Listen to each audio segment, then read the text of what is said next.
Loaf HQ. I thought I'd start a new video because I've got some work to do.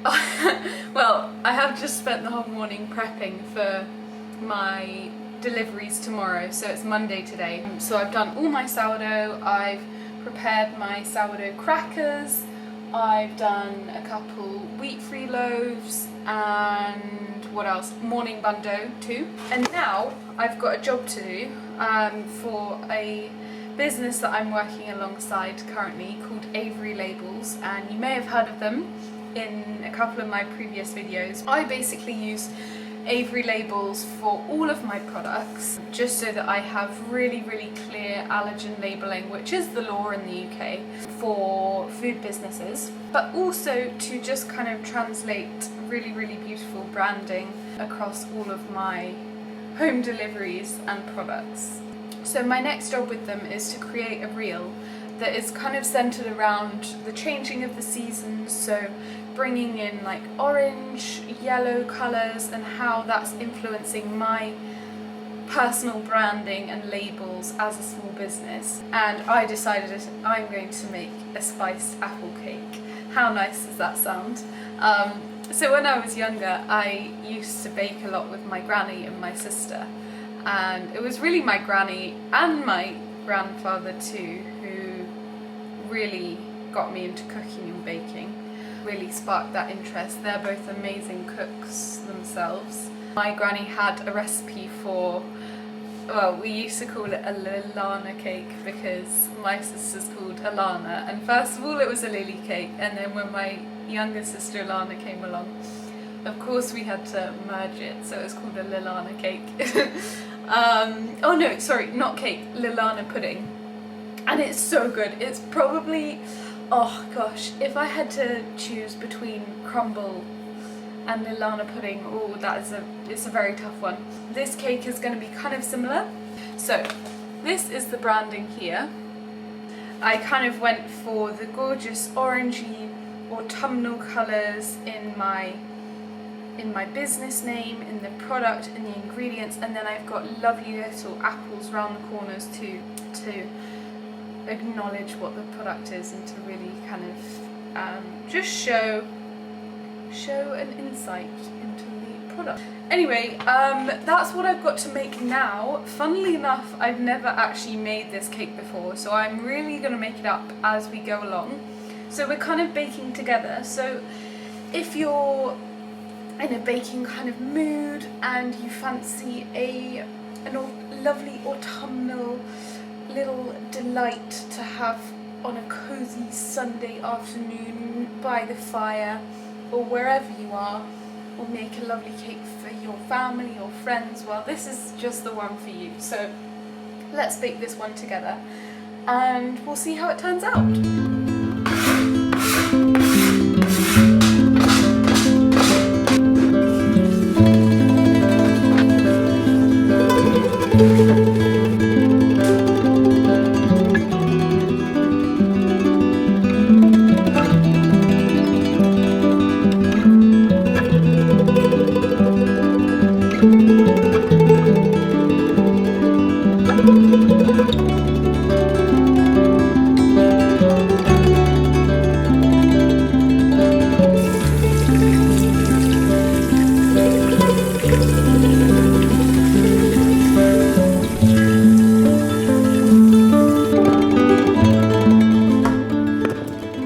So in here I have plain flour, a little bit of whole grain wild farm flour.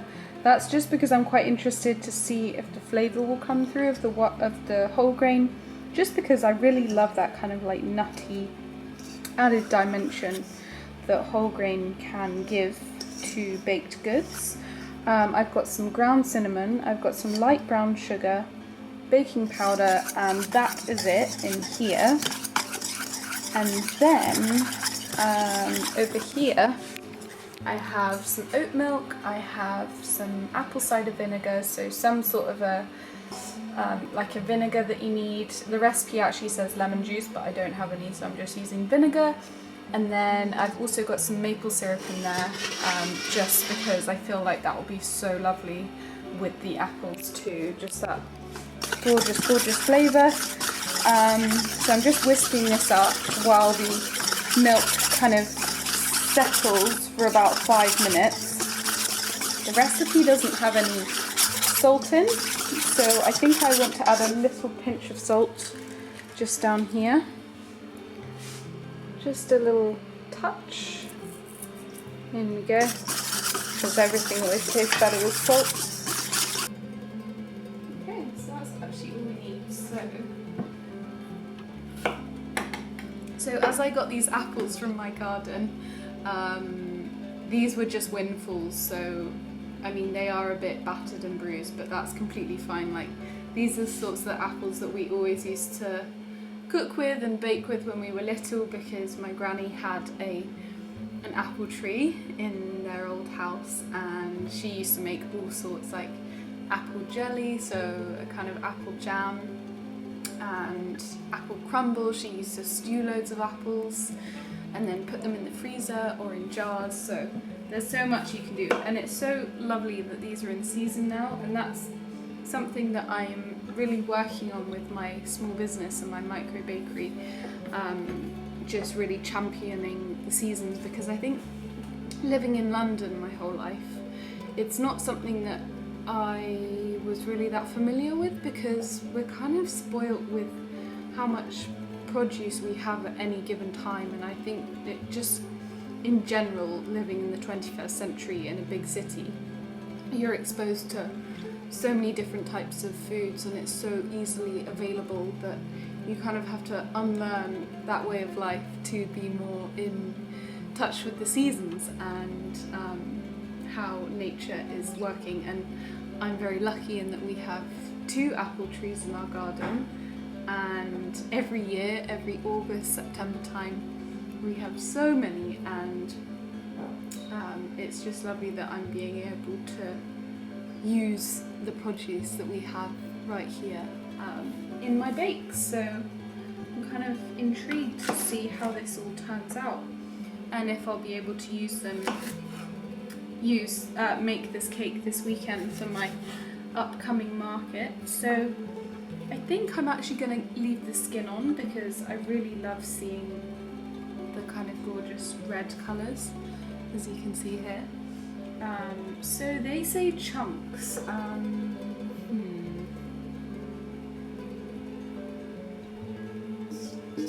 Okay, so I'm just mixing everything together now. So I've just added the liquid into the dry mix, and I'm just going to give it a gentle mix, just so everything is coming together.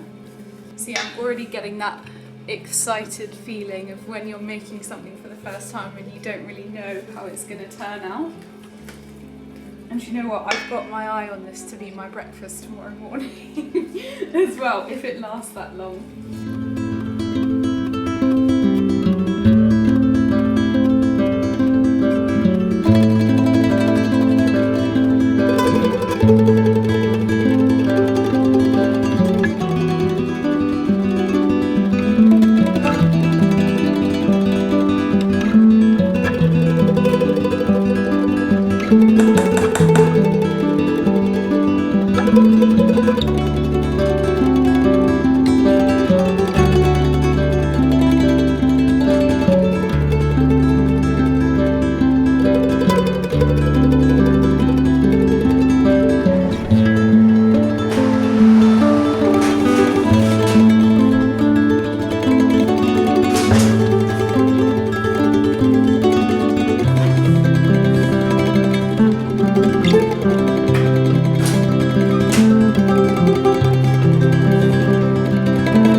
So it's been a busy day of baking, up early at 5 a.m, of deliveries, and then this afternoon I've just kind of been finishing off a few shots for my second Avery labels post that I'm going to be doing later on this week. So yeah, very, very busy morning, very busy day. I had a delivery of my new soup, my new soup heater just here. So you know how you see at markets sometimes the food stalls with the big heaters of like mulled wine, that's exactly what that is. And I think I mentioned yesterday my hope is to start selling soup, homemade soup or porridge, basically something nice and warming in the colder months, not only for me so that I stay warm but also for my customers. I just feel like it's quite nice and appealing just having something warm in your hands, like a little soup, cup of soup and maybe a sandwich or some bread on the side.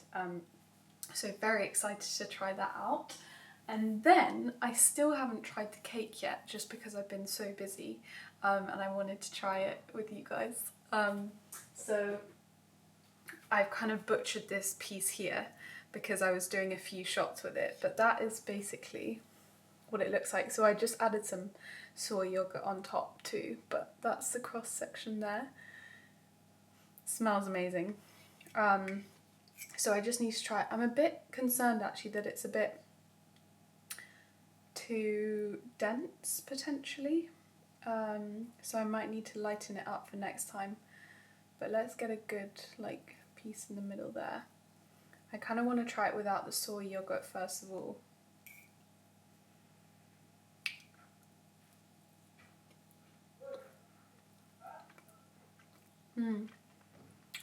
Oh,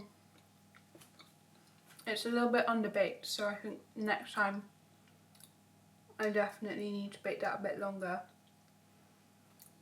and it tastes a bit too baking powdery, so need to work on that. But other than that, it's got loads of potential. But yeah, so I'll figure out the recipe before I share it with you guys. Right, it's actually so cloudy in my mouth. But yeah, other than that, I think it's going to be a lovely cake. Doesn't seem that reassuring, but yeah. Anyway, I really hope you enjoyed this video. Don't forget to like, subscribe, leave me a comment, tell your friends, tell your family about Lily's Life. And I will see you soon for another video. Take care guys, bye!